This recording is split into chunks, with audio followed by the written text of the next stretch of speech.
everyone. I know it's been a long time since you've seen me, and I'm not good at making these videos like Mark was, but he's not here anymore to give you an update. So I'm here to tell you that Mark passed away 2 nights ago on March 19th of 2020. And I think he would have wanted y'all to kind of know how that went, because he tried so hard to give you guys an honest picture of what this journey looks like. So I'm going to try to honor that, and I'm not good at, I don't even know how to edit these, so you're just going to have to bear with me.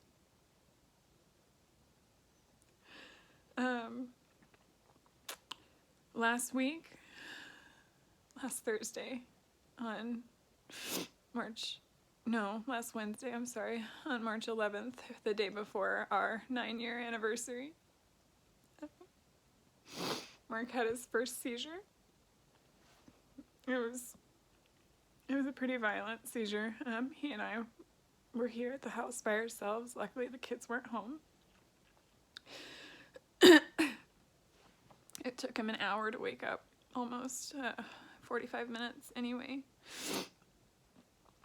When he did, he woke up and he was a little confused for a couple minutes, and then he looked around at everybody that was in the room and said, "Okay, get out," which was a lot like Mark and made everybody laugh. After that, I think that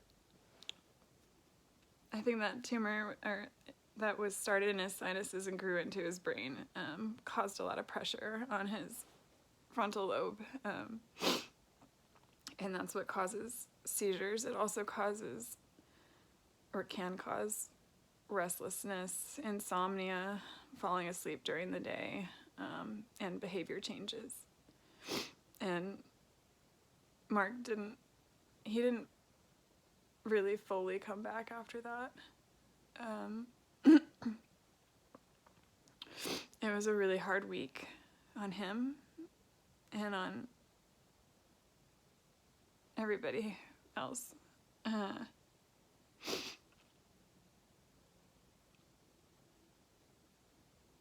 then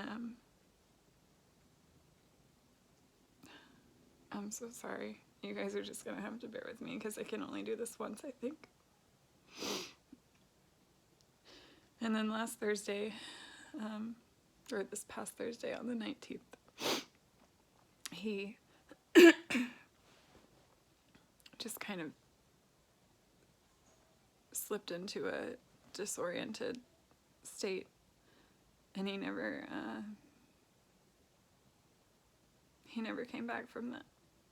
And he passed on Thursday night, a couple hours before midnight. I will say he smiled when he passed. So I really think that he's finally at peace. I'm so sorry. I really think he's finally at peace and not painful anymore. And I think he's home with Jesus now,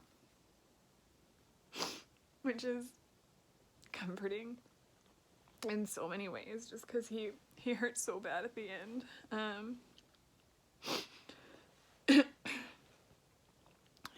I will say, no matter how long you prepare for a loss like this,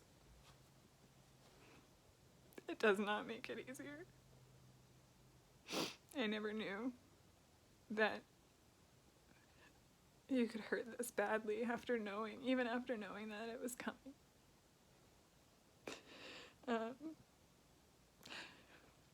I will say, Mark really did party till he couldn't.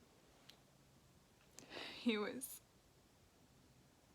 you know, he was so present until the end. I mean,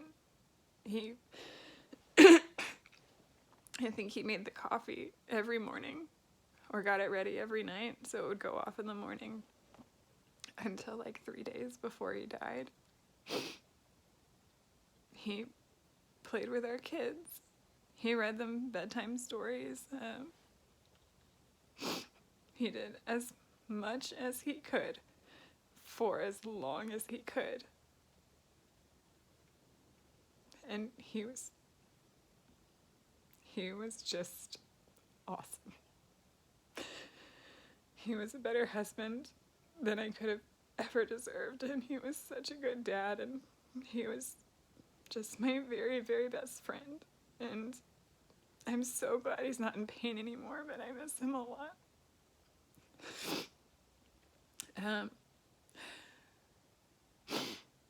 I want to thank everybody watching this for being here for his journey.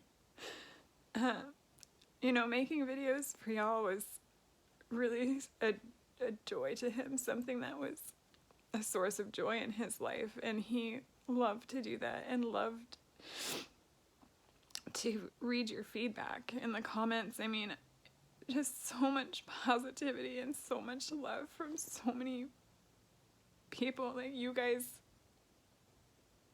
provided him a level of support that I could have never done by myself. So I want to thank every single one of you, because I really feel like you made the past 18 months of his life that much easier and that much more joyful. And I could never, ever repay you for that, so thank you.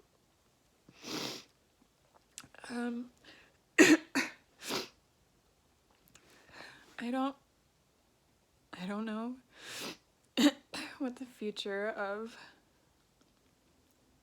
his channel looks like. He did talk about having me trying to continue it in some way after he was gone, just because he wanted so badly for, you know, the last few years to create a successful YouTube channel, like, you know, other members of his family have done. And he didn't really have it super successful until he got cancer. So every time he looked at his YouTube numbers, he would always say, "Thanks, cancer." But I don't know how I would ever be able to continue it. We'll see, I guess. Anyway, I wanted to just get on here and give y'all an update and thank you for everything these past 18 months. And for those of you that were here before that, he knows every single one of your names, talked about you. Thank you, guys. And I would just kind of wanted to leave you with some words that I read a long time ago when Mark first got diagnosed with cancer, and they've stuck with me ever since. I wrote them down, and I actually kept the spiral that I wrote them in, so here we go.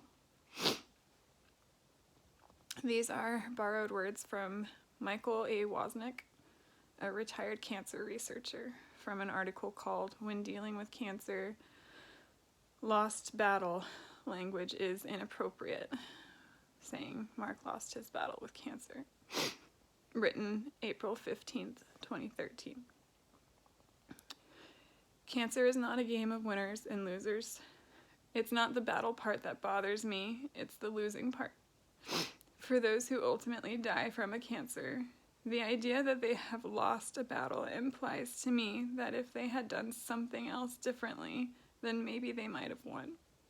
If they do not survive, then please let us not blame them inadvertently for losing the battle against cancer.